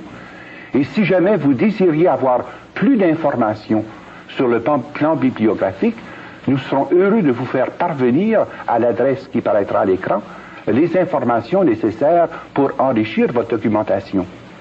Mais c'est étonnant, tout ce qui peut être recueilli par 10, 12 personnes en chargeant une personne de découper les articles de journaux, une autre de faire le dépouillage des revues principales, une troisième qui peut faire peut-être le recensement des livres qu'on a déjà en sa possession, et ensuite une quatrième personne ressource qui est aux affûts de voir s'il n'y a pas des cassettes, s'il n'y a pas des vidéos cassettes qui sont en mesure d'enrichir la recherche du groupe.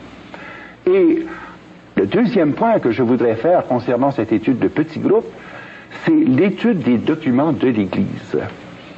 Vous savez, si nous en sommes rendus au point où nous sommes actuellement, c'est parce que la majorité des catholiques et des chrétiens se sont bouchés les oreilles depuis Léon XIII jusqu'à Jean-Paul II. On a voulu se faire une petite religion individualiste tranquille, sans tenir compte de la dimension de l'engagement chrétien social.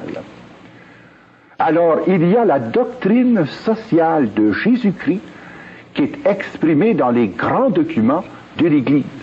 Je pense pas seulement à Léon XIII, Rerum Novarum par exemple, mais je pense à Quadragesimo Anno, je pense à une lettre qui a été tout récemment écrite au cardinal Roy, qui s'appelle Octogesima Adveniens. Je pense encore à ce document d'une portée remarquable de Jean-Paul II, qui s'intitule Laborem Exercens. C'est par le travail que l'homme atteint et affirme sa dignité d'homme. Et alors, tous ces enseignements doivent être étudiés en petits groupes, parce que ces enseignements contiennent des réponses directes concernant la fausse doctrine et les fausses orientations de ceux qui dirigent les destinées du monde à la lumière de l'illuminatisme. Est-ce que les saints-pères ont alerté les fidèles à différents moments au sujet des Illuminati de la franc-maçonnerie? Depuis 1738, il est sorti au moins 200 documents dénonçant d'une part la montée de ces diverses formes, que ce soit la franc-maçonnerie ou l'illuminatisme, ou encore le faux mysticisme de l'Allemagne. Là. Il y a des centaines de documents là-dessus, mais je pense notamment, par exemple, au document Pascendi de Saint-Pédis, qui justement fait la lumière sur cette question de l'influence du libéralisme économique, l'influence de la pensée capitaliste, et il prévoyait déjà l'influence du communisme, parce que c'était déjà dans l'air au moment où il a écrit. Et il montrait comment il y avait une concertation entre ces diverses formes d'économie mondiale qui entraînerait l'humanité au bord du précipice. Pendant un certain temps, l'Église a même frappé d'excommunication tous ceux qui se joignaient à la franc-maçonnerie. Oui, et c'est encore vrai. Je pense qu'on a très mal compris le sens du droit canon qui vient tout juste d'être publié il y a quelques semaines à peine. Si d'une part on aurait tiré le mot franc-maçon en rapport avec l'excommunication, c'est que le numéro est maintenant plus vaste parce qu'il n'y a pas seulement que la franc-maçonnerie qui s'engage à la destruction de l'Église. Donc on parle de tout mouvement qui complote, qui se concerte pour détruire la foi des fidèles et pour entamer l'unité de l'Église, eh bien, sont frappés d'excommunication. Ce qui inclut les francs-maçons. Bien oui, mais c'est parce que au moment où le droit canon est sorti en 1917, c'était spécifiquement les francs-maçons qui étaient le groupe de pointe qui était dirigé contre la papauté et contre l'unité de l'Église. Alors, vous aviez un groupe en France qui était le Grand Orient de France, d'une part, mais vous aviez les Carbonari en Italie. Et c'est pourquoi on a spécifié que l'excommunication visait les personnes qui étaient dans les loges maçonniques et que cette excommunication ne pouvait être relevée que par le Saint-Père en personne. Dans la nouvelle législation, le libellé du droit canon embrasse tout organisme, pas seulement que la franc-maçonnerie, mais tout organisme qui atteint et l'unité de l'Église, et l'intégrité de la foi, et la liberté religieuse des fidèles. Et alors, à ce moment-là, l'excommunication peut être relevée non plus par le Saint-Père, mais par les conférences épiscopales de chaque pays. Donc, nous voyons à ce moment-là comment l'Église s'est maintes et maintes fois prononcée, mais nous avions les oreilles bouchées. Et c'est pour ça que je voudrais m'adresser à vous, chers auditeurs. Ouvrez vos cœurs au divin Rédempteur. Ouvrez les oreilles de votre cœur à ce que l'Esprit dit à l'Église aujourd'hui. Ouvrez les yeux de votre cœur pour discerner ce qui se passe et pour dépister dans quelle zone d'influence s'exerce le rôle des Illuminati dans les secteurs particuliers où vous œuvrez, que ce soit dans le domaine politique, économique, social, religieux, militaire. Ils sont partout.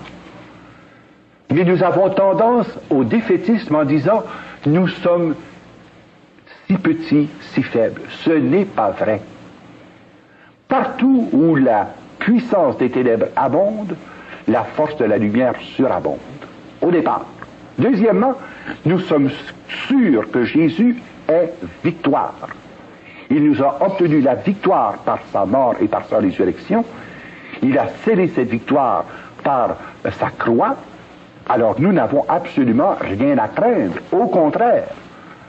Mais nous avons à exercer notre action de façon concertée, sur le plan individuel, sur le plan des petits comités, et enfin sur le plan communautaire ecclésial.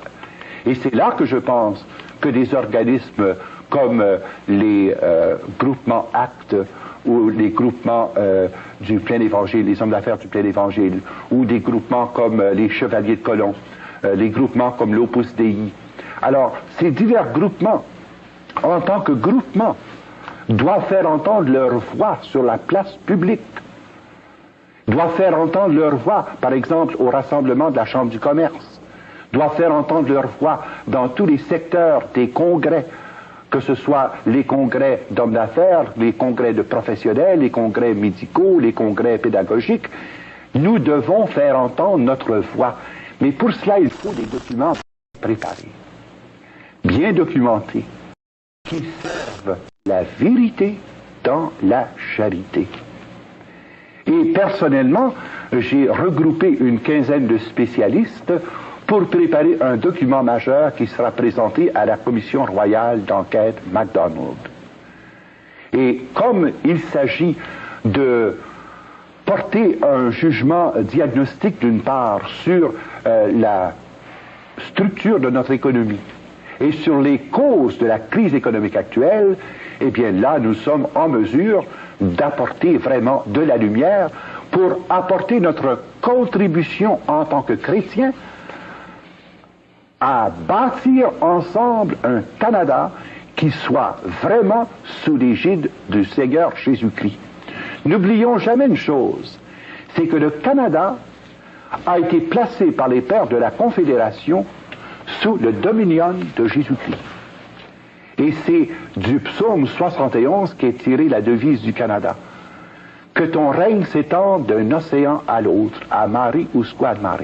Et c'est le psaume 71 qui a été l'inspiration d'appeler le Canada non pas une république, non pas un royaume, mais un dominion.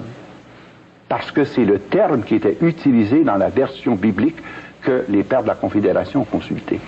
C'est le dominion de Jésus-Christ.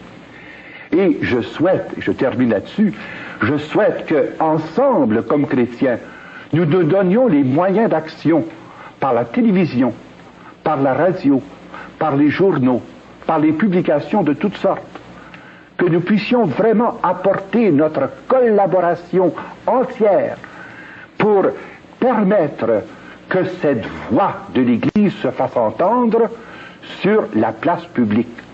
La place de l'Évangile, ce n'est pas d'abord et avant tout dans le sanctuaire du temple, mais la place de l'Évangile, c'est sur la place du marché. Le jour de la Pentecôte, les apôtres sont descendus sur la place du marché pour proclamer la bonne nouvelle de la résurrection du Seigneur. Et c'est sur la place du marché que nous devons faire entendre notre voix et que nous devons faire aussi intervenir notre action concertée pour que, au nom du Christ, en Église, nous puissions apporter des solutions neuves, des créations qualitatives originales, des solutions inédites aux grands problèmes qui concernent et notre nation et notre pays. J'aimerais peut-être que nous terminions avec un mot de prière. Seigneur notre Dieu, nous venons devant toi proclamer ta royauté d'amour.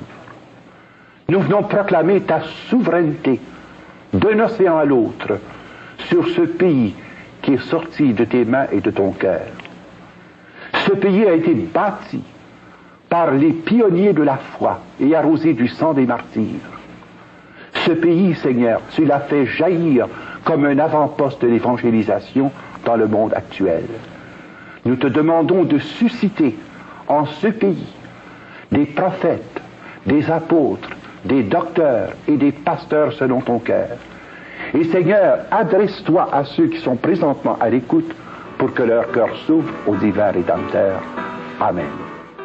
Père Jean-Paul s'intéresse au sujet depuis un certain temps. Il a écrit ce livre qui s'appelle « Le rock and roll, viol de la conscience par les messages subliminaux ». Père Jean-Paul, qu'est-ce qui vous a amené à vous intéresser à la musique des jeunes, la musique rock and roll? Tout d'abord, personnellement, ma formation première a été une formation musicale. J'ai fait du concert de 9 ans à 16 ans et j'ai reçu ma formation musicale à l'Université de Toronto, conservatoire. Un peu plus tard, qui est cette vague, surtout avec Elvis Presley, j'étais directeur des étudiants. Alors vous comprenez bien que ça posait pour moi un certain nombre de problèmes sur le plan discipline et sur le plan aussi formation spirituelle de mes jeunes. Mais la vraie raison qui m'a poussé à écrire cette étude sur le message subliminal, c'est que j'ai été confronté dans l'espace de quelques mois par 18 cas de suicide. Et c'est d'autant plus effarant que parmi les victimes, il y avait 11 garçons et 7 filles âgés de 14 à 23 ans. Lorsque j'ai fait l'étude des causes qui avaient conduit à ces suicides, j'en ai relevé un certain nombre, par exemple des jeunes qui venaient de foyers séparés, divorcés, d'autres qui avaient connu des traumas familiaux, d'autres qui avaient connu des difficultés scolaires. Mais le seul élément qui revenait dans les 18 cas, et je tiens à le dire, c'est que les 18 jeunes en question écoutaient en moyenne de la musique rock'n'roll plus de 5 heures par jour. C'est ce qui m'a mis sur la piste en demandant aux parents des victimes de me passer les albums de musique que ces jeunes écoutaient. Et lorsque j'ai fait l'analyse du contenu, je trouvais bizarre que les 18 écoutaient le même genre de musique. Et j'ai dit quand même, ça ne peut pas expliquer que ça pousse au suicide. Il faut qu'il y ait autre chose. C'est à ce moment-là que j'ai pris connaissance d'une recherche qui avait été faite par le pasteur Greenwald. Et je me suis mis à faire l'analyse des disques et j'ai découvert qu'il y avait en renversé un message masqué. Ce message masqué qui a pour effet d'inciter les jeunes soit au meurtre, soit à la violence, soit au suicide, soit à l'usage de la drogue, soit encore à toute forme de violence. Mais mon père, vous dites, vous, que dans la musique rock and roll, il y a des musiques, il y a un message inversé, un message qu'on entend, qui ne sont pas les paroles mêmes de la chanson, mais c'est des paroles surajoutées. C'est absolument vrai. Voyez-vous, je pense que c'est un phénomène qui a été mis en lumière et en popularité par les Beatles, qui ont été les premiers à s'en servir de façon spécifique. Mais une fois le principe établi, eh bien, on a suivi la mode en ajoutant des messages de plus en plus directs et en ajoutant aussi des messages de plus en plus longs. Alors, pour nous faire comprendre un peu de quoi il s'agit, peut-être qu'on pourrait écouter ensemble 3 exemples très clairs d'implantation de messages subliminaux qui sont contenus dans les disques, mais en renversé. Alors, pendant que nous écoutons ces 3 exemples, nous pouvons regarder en même temps ce fameux album de Led Zeppelin.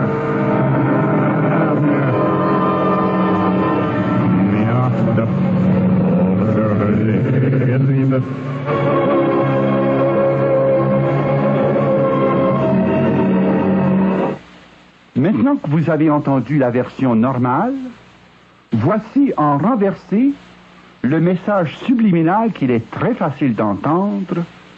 Music is reversible, but time is not. Turn back, turn back, turn back. But time is not. Turn back, turn back, turn back. La musique est réversible, mais le temps ne l'est pas. Recule, recule, recule avant qu'il ne soit trop tard.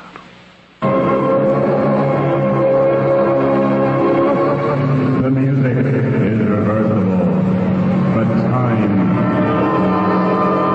Turn back, turn back, turn back, turn back. Le deuxième exemple est extrait de la chanson très populaire Stairway to Heaven par le groupe Led Zeppelin. Voici tout d'abord la version normale et connue de tous. There's a feeling I get when I look to the west and my spirit is crying for leaving. Et voici maintenant le message subliminal en version renversée. I've got to live for Satan. I've got to live for Satan. Il me faut vivre pour Satan. Il me faut vivre pour Satan.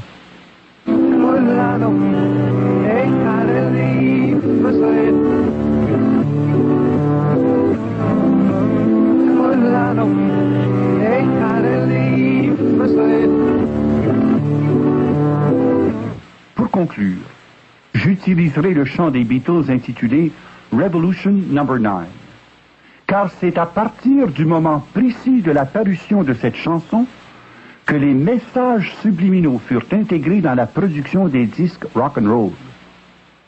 à l'endroit, vous entendrez la répétition sans fin de number 9, number 9, number 9, number 9.